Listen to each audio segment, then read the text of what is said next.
মাৰ্কাচৰ জলসম্পদ বিভাগেৰ কাম নাই কৰি ইপিনে হাজিৰহাট বড়বালু আমাৰ হুকচৰ মালিয়ালগালৈকে আজিৰ দিনত জিহাদত ব্ৰহ্মপুত্ৰ গড়খহনীয়া অব্যাহত আছে। এই ক্ষেত্ৰত দেখা গৈছে আমাৰ স্থানীয় জিলা প্ৰশাসনৰ ভাকভাওনা আৰু দক্ষিণ হালমাৰা মানকাচৰ জলসম্পদ বিভাগৰ গাফিলতিৰ কাৰণে আজি আমাৰ উত্তৰ অঞ্চলৰ ৰাইজৰ কিন্তু এটা ভাবুকি আহি পৰিছে। আজি আপোনালোকে জানে যে দক্ষিণ হালমাৰা মানকাচৰ জিলাত শতকৰা 70% মানুহে কৃষিৰ ওপৰত নিৰ্ভৰশীল আৰু এই কৃষকৰ সম্পূৰ্ণ মাটি ভেটি কিন্তু সম্পূৰ্ণৰূপে ব্ৰহ্মপুত্ৰৰ বুকুত বিলীন হৈ গ'ল। এই ক্ষেত্ৰত কিন্তু কোনো ধৰণৰ সুৰক্ষা দিব নোৱাৰিলে ধুবুৰীৰ সাংসদ অযোগ্য সাংসদ ৰকিবুল হুছেইন ডাঙৰীয়াই।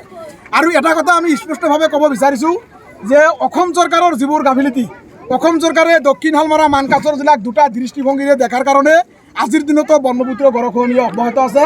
আৰু বিশেষকৈ আমাৰ অত্ৰ অঞ্চলৰ যিবোৰ জনপ্ৰতিনিধি আছে, এই জনপ্ৰতিনিধিসকলে কেৱল মাত্ৰ প্ৰতিশ্ৰুতিৰ বজাৰ মুকলি কৰে। নিৰ্বাচনৰ সময়ত নিৰ্বাচনী মঞ্চত তেখেতসকলে প্ৰতিশ্ৰুতি দিয়ে যে আমি নেতা হ'ব পাৰিলে ব্ৰহ্মপুত্ৰ গড়খহনীয়া সম্পূৰ্ণৰূপে প্ৰতিৰোধ কৰিম, কিন্তু এইবোৰ ভুৱা প্ৰতিশ্ৰুতি।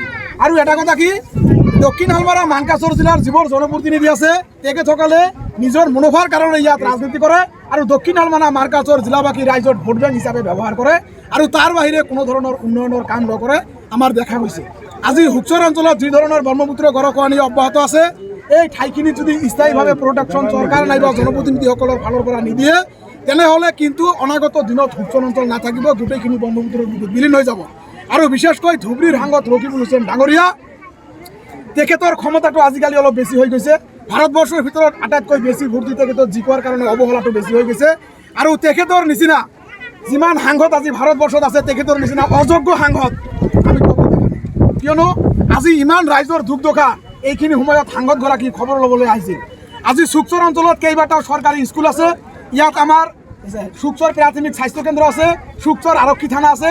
এই চৰকাৰী ঠাইখিনি যদি গোটেইখিনি ব্ৰহ্মপুত্ৰৰ বুকুত বিলীন হৈ যায়, আমাৰ এই অত্ৰ অঞ্চল মানুহে ক'ত যাব? আজি আমাৰ মানুহৰ আপদে বিপদে অসম আৰক্ষীয়ে আমাক সহায় কৰিছে, ভাল কথা। আমাৰ থানাটো যদি নাথাকে আমি ক'ৰ পৰা সহায় পাম?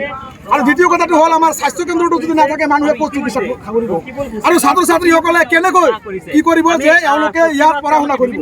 কেইবাটাও চৰকাৰী স্কুল সম্পূৰ্ণৰূপে ব্ৰহ্মপুত্ৰৰ বুকুত বিলীন হৈ যাব লগা অৱস্থাত। গতিকে আপোনালোকৰ সংবাদ মাধ্যমৰ যোগেদি আমি হুছেইন ডাঙৰীয়াক সকীয়াই দিছোঁ যে আপুনি অনাগত দিনত চুকচৰ অঞ্চলত প্ৰৱেশ কৰিব নোৱাৰিব। এয়া আমাৰ জিলা আছুৰ পৰা সকীয়নি।